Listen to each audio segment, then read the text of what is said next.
सवितुर्वरेण्यं भर्गो देवस्य धीमहि धियो यो नः प्रचोदयात्। ॐ विश्वानि देव सवितरदुरितानि परासुव यद्भद्रं तन्नयासुव। आज आपको प्राणायाम अनुलोम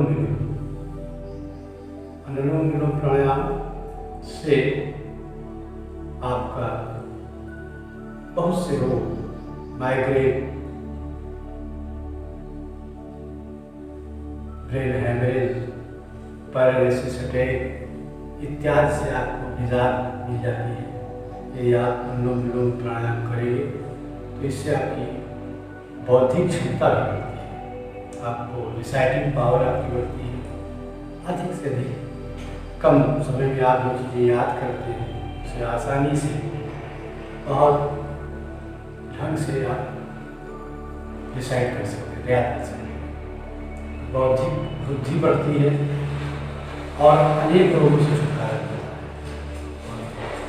इसके लिए सर्वप्रथम आप आसन ग्रहण करें, चाहे सिद्धासन में बैठे, चाहे पद्मासन में बैठे, या दोनों आसन में नहीं बैठ सकते तो आप उसमें भी दिक्कत है। जिस आसानी से जिस अवस्था में बैठ सकते हैं वो इस तरह से बैठे।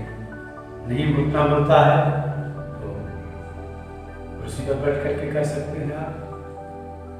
इस प्राणायाम में सर्वप्रथम आपको बाएं नासिका से सांस खींचना है, सांस लेना है, और जितने समय में आप सांस लेते हैं उतने समय में दाहिने नासिका से आप उसको निकाल देते हैं। पुनः दाहिने नासिका से सांस लेते हैं, बाएं से निकाल देते हैं। ये प्रक्रिया अनवरत एक साइकिल चला करती है। और इस साइकिल को जब आपको कुछ दिक्कत महसूस हो तो आप उससे दाहिनी ओर सांस ले करके बाईं ओर सांस निकाल करके इसको विश्राम ले सकते हैं। थोड़ी देर 1-2 मिनट का विश्राम करें, पुनः फिर इसको कम से कम ये प्राणायाम सुने या स्वस्थ बच्चे हैं उन सबको कम से कम शुरुआत करें 5 मिनट से, और धीरे धीरे इसको बढ़ा करके 15 मिनट तक करना चाहिए। जो लोग बीमार हैं, जिनको किसी प्रकार का रोग है, ऐसे लोगों को आधे घंटे 1 घंटे तक के प्राणायाम कराया जाता है, और जो लोग करते हैं उनको उस बीमारी से निजात मिल जाती है। तो आज आप अनुलोम विलोम देखें, दाहिने नासिका पर अंगूठा लगा लेंगे और बाएं नासिका से सांस को खींचेंगे। पुनः बाईं ओर उंगली लगा करके और दाहिनी ओर सांस निकाल लेंगे।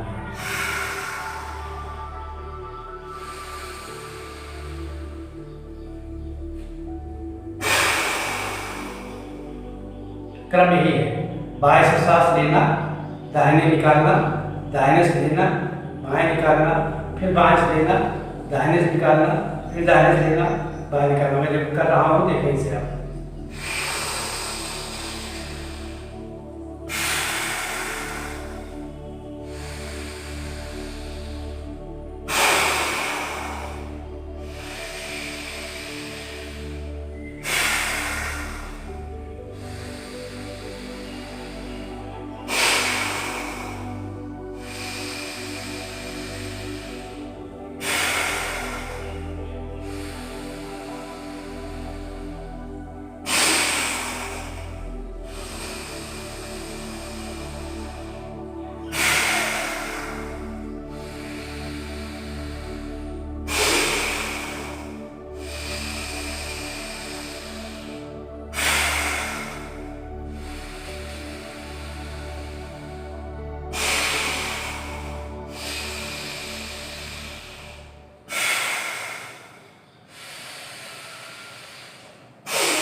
प्रकार से अनुलोम विलोम प्राणायाम, जो आपको दिक्कत थोड़ी देर जिनको जो लोग कर सकते हैं उसको लगातार 15 मिनट तक तो अवश्य करना चाहिए।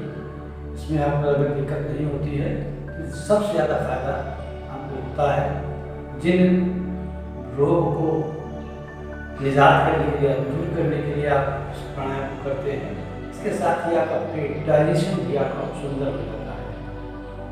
अपच या इनडाइजेशन, इसकी प्रक्रिया बच्चों में ज़्यादा होती है, पढ़ते लिखते हैं, वह अधिक खेल इत्यादि नहीं कर खेल पाते हैं या फिजिकल डेवलप नहीं कर पाते हैं। उनके लिए ये है कि इस प्राणायाम को करें, इसको करें और कपालभाति प्राणायाम करें। इन दोनों से आपका डाइजेशन बहुत सुंदर हो जाता है और किसी भी प्रकार की दिक्कतें डाइजेशन संबंधित नहीं। इसके बाद एक प्राणायाम और है उज्जाई प्राणायाम। उज्जाई प्राणायाम थायराइड के लिए। थायराइड आजकल बहुत फैला हुआ है और उससे अधिक लोग प्रभावित होते हैं। कुछ बहुत मोटे होते हैं, लोग थायराइड होता है, बहुत दुबले होते हैं। तो थायराइड के लिए सबसे पहले आप श्वास को नाक से भरते हैं और भरने के बाद सांस को भरते हैं तो श्वास श्वसन नदी में थोड़ा सा दबाव देने पर थोड़ी आवाज़ होती है और उसके बाद उसको भरने के बाद थोड़ी देर रोकते हैं और उसके बाद दाहिने ओर अंगूठे से दबा करके बाईं ओर से सांस को निकाल देते हैं। मैं कर रहा हूँ उसको देखिए। इस क्रिया में ज़्यादातर लोग बात देंगे, ये ठुड्डी आप यहाँ से लगा देंगे।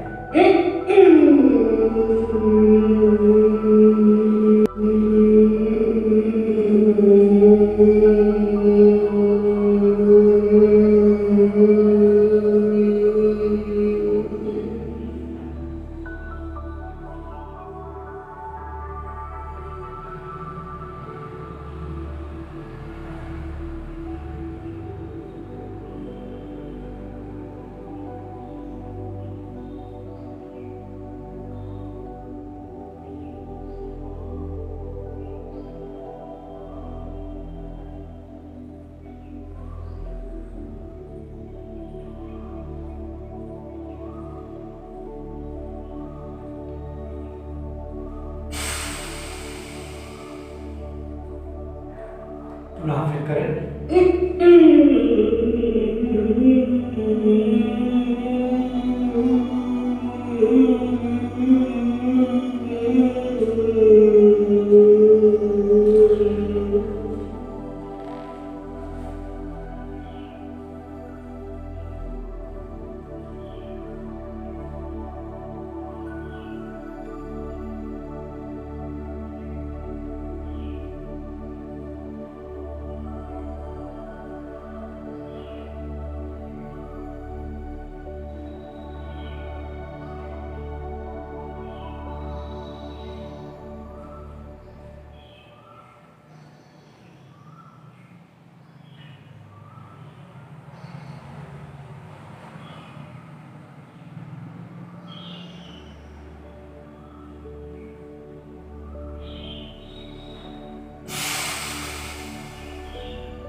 कम से कम 3 बार करना चाहिए।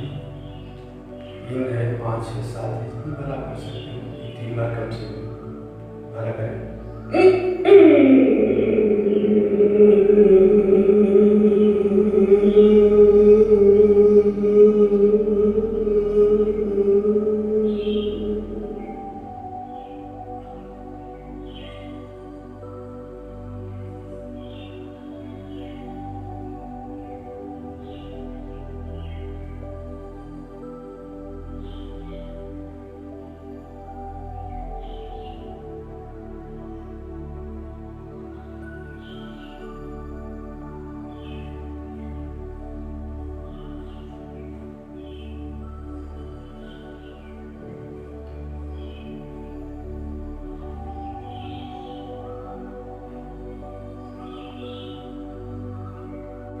प्रातः सायं कभी जब आपको मौका मिले कर सकते हैं। इसके लिए कोई जरूरी नहीं है कि आप खाना पानी खाए पिए हुए, नाश्ता किए हुए हैं, तो आप इस प्राणायाम को नहीं, दोनों प्राणायाम आप आसानी से कर सकते हैं और किसी भी वक्त करें, तो इससे आपको अधिक से अधिक लाभ होगा, स्वास्थ्य आपका ठीक रहेगा और बुद्धि आपकी बहुत अच्छी होगी, डाइजेशन आपका बहुत सुंदर होगा।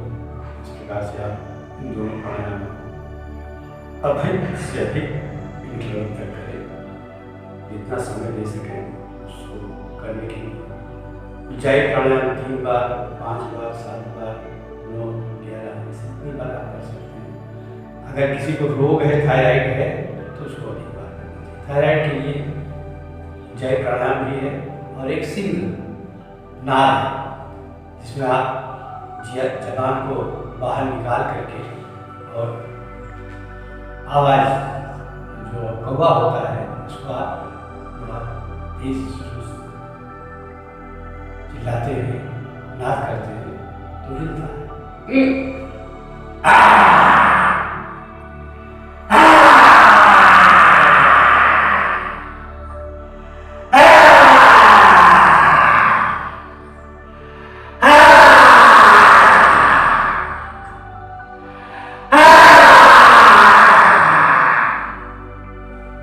इस सिंहनाद को भी आप कर सकते हैं थायराइड की, और ये थायराइड में बहुत अधिक फायदा करता है। जो लोग करेंगे से आपको थायराइड के भी आप खा रहे हैं तो धीरे धीरे समाप्त हो जाएगी। चाहे ऊंचाई प्राणायाम करें, चाहे सिंहनाद करें, दोनों से आपका थायराइड को कंट्रोल होगा, कंट्रोल नहीं होगा, खत्म होगा।